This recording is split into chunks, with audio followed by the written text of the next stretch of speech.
สบายดีเนาะชาวยูทูบเบอร์พี่น้องชาวยูทูบเบอร์ทุกคนเนาะสำหรับมื้อนี้ก็ได้มาอัดคลิปลง YouTube เนาะเพื่ออยากเริ่มต้นสร้างเส้นทางยูทูบเบอร์เนาะอยากเป็นยูทูบเบอร์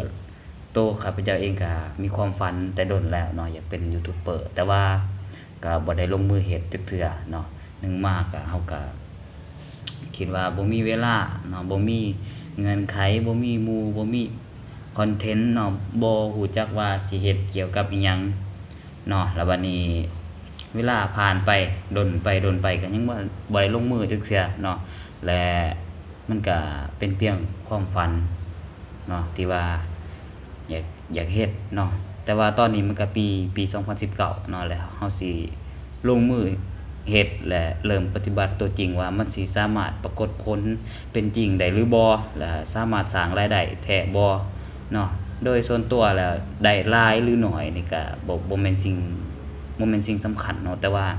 อยากรู้ว่ามันสามารถสร้างได้แท้บ่เนาะและถ้าช่องเฮามีการเจริญเติบโตไปเรื่อยๆนี่นะมียอด Subscribe แล้วเฮาผ่านกดไปแล้วนี่เฮาสิมีขั้นตอนการรับเงินแนวใดเนาะอันนี้ตัวข้าพเจ้าเองก็ยังบ่ทันได้มีความรู้เนาะทางนี้เนาะแต่ว่าก็ยอมรับว่าก็ได้ศึกษาค้นคว้ามาก็หลายเติบแล้วเนาะได้เบิ่งคลิปของคนอื่นได้เข้าไปอ่านเว็บในเว็บของ YouTube เนาะเกี่ยวกับวิธีการสร้างรายได้เกี่ยวกับการรับเงินหรือว่าการเปิดช่องหยังต่างๆเนี่ยเฮาก็ได้เบิ่งได้ศึกษาแล้วแต่ว่าก็บ่ได้ลองเฮ็ดเนาะเฮาก็บ่ฮู้ว่ามันเป็นไปได้หรือบ่จังได๋ก็ทุกคนก็ลองติดตามเบิ่งเนาะช่องของข้าพเจ้าเนาะสำหรับมื้อนี้ก็แม่นวันที่15เดือน11 2019เนาะก็ท้ายๆปีแล้วเกือบสิฮอด2พรรษาแล้วเนาะอยากรู้ว่าถ้าเฮาสร้างตอนนี้เฮ็ดลงมือตอนนี้แล้วมันสิเป็นไปได้บ่มันสิสร้างผลตอบแทนให้เฮาได้บ่และมันมีความยากง่ายจังใดเนาะสำหรับคนลาวที่เฮ็ด YouTube อะนะเนาะแต่ว่าก่อนอื่นก็ขออธิบายเหตุผลก่อนเนาะว่าเป็นหยังจึงได้มานั่งอัดคลิปเฮ็ดช่อง YouTube อยู่นี่เนาะตอนนี้ข้าพเจ้าแม่นอยู่เมืองไทยเนาะเป็นมาทำงานอยู่ไทยมันเป็นแรงงานอยู่ไทยนั่นแหละเนาะแล้วก็เป็นอาชีพหลักแม่นตอนนี้เนาะแม่นเฮ็ดเป็นเด็กเสิร์ฟอยู่ร้านอาหารเนาะแล้วก็มีรายได้ประมาณเดือนละ10,000ต้นๆเนาะหมื่นนิดๆเนาะบ่ได้หลายเนาะแล้วก็